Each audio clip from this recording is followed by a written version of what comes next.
होगी EPS pension देख के ईपीएफओ का नया नोटिफिकेशन। न्यूज की तरफ चलने से पहले आपको बता दें कि आप चैनल पर नए हो तो चैनल को कर लीजिएगा सब्सक्राइब, ताकि आने वाली ईपीएफओ व ईपीएस की खबर सबसे पहले आपके पास पहुंचे। चलते हैं आज की सबसे बड़ी अपडेट की तरफ। दोगुनी होने जा रही है ईपीएस पेंशन। देखिए ईपीएफओ का नया नोटिफिकेशन। कर्मचारी पेंशन योजना पर लगी कैंपिंग हटाने पर जल्द हो सकता है फैसला। लंबे समय से अटके इस मामले में सुप्रीम कोर्ट की बेंच फैसले ले सकती है। हालांकि यह कहना मुश्किल है कि फैसला किसके पक्ष में लिया जाएगा, लेकिन दोनों पक्ष की ओर से अपनी अपनी दलीलें पेश कर दी गई हैं। ईपीएफओ के पास फंड की कमी के चलते यह मामला पिछले कुछ सालों से लटका हुआ है। उम्मीद है कि 15,000 रुपये की ईपीएस पेंशन की मासिक कैंपिंग पर ईपीएफओ का बोर्ड सीबीटी पर फैसला लेगा। इसे सीबीटी की अगली बैठक में शामिल किया जा सकता है। भारत संघ और कर्मचारी भविष्य निधि संगठन की याचिकाओं पर सुप्रीम कोर्ट अपना फैसला सुनाएगा। ईपीएफओ के अनुसार यह कर्मचारी पेंशन योजना 16 नवंबर 1995 में लागू हुई थी। यह योजना उन कंपनियों और अन्य प्रतिष्ठानों के सभी कर्मचारियों पर लागू होती है जिन पर कर्मचारी भविष्य निधि और विविध प्रावधान अधिनियम 1992 लागू होता है। ईपीएफओ को ईपीएस 1995 योजना के तहत 1 सितंबर 2014 से न्यूनतम पेंशन 1,000 रुपये पेंशन की सुविधा शुरू की गई थी। कर्मचारी पेंशन योजना के संबंध में क्या नियम है? जब कोई कर्मचारी भविष्य निधि संगठन से या सदस्य बन जाता है तो वह ईपीएस कर्मचारी पेंशन योजना का सदस्य भी बन जाता है। कर्मचारी के मूल वेतन का 12% योगदान पीएफ में जाता है।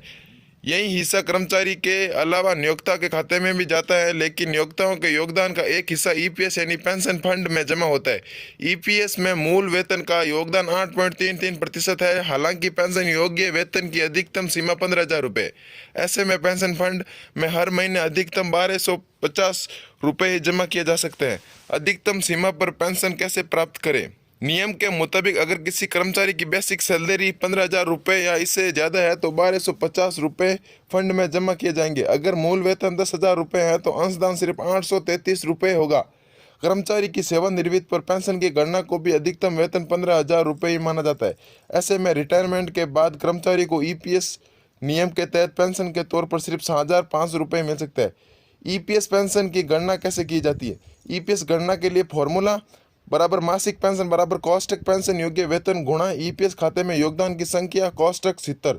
यदि किसी का मासिक वेतन पिछले 5 वर्षों के वेतन का औसत 15,000 रुपये है और नौकरी की अवधि 30 वर्ष है तो उससे केवल 6,828 रुपये प्रतिमाह की पेंशन मिलेगी।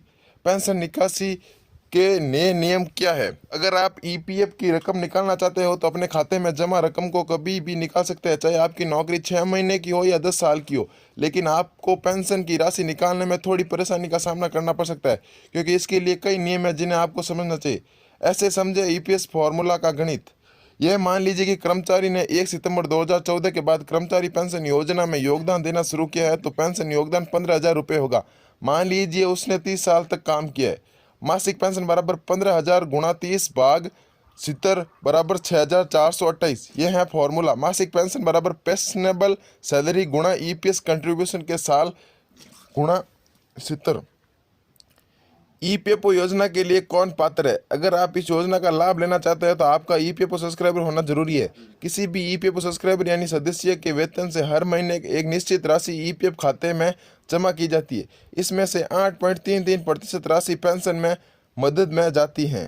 साथ ही कर्मचारी पेंशन योजना ईपीएस 95 पेंशन योजना के तहत पेंशन पाने के लिए कर्मचारी को कम से कम 10 साल की सेवा पूरी करनी होगी। इस योजना के तहत सेवानिवृत्ति की आयु 58 वर्ष है। ईपीएफ सदस्य 50 साल से कम उम्र की दर से भी अपना ईपीएस फंड निकाल सकता है। ईपीएस पेंशन पर क्या है सुप्रीम कोर्ट का फैसला? फिलहाल अधिकतम पेंशन योग्य वेतन 15,000 रुपये प्रतिमाह तक सीमित है। मतलब आपकी सैलरी जो भी हो, लेकिन पेंशन की गणना 15,000 रुपये पर ही की जाएगी। इस सीमा को हटाने के लिए कोर्ट में मामला चल रहा है। सुप्रीम कोर्ट ने पिछले साल 12 अगस्त को भारत संघ और कर्मचारी भविष्य निधि संगठन द्वारा दायर याचिकाओं के एक बैच की सुनवाई स्थगित कर दी थी, जिसमें कहा गया था कि कर्मचारियों की ईपीएस पेंशन रुपये तक सीमित नहीं की जा सकती है। कर्मचारी पेंशन योजना इन मामलों की सुनवाई अभी कोर्ट में चल रही है। जय हिंद, जय भारत, वंदे मातरम।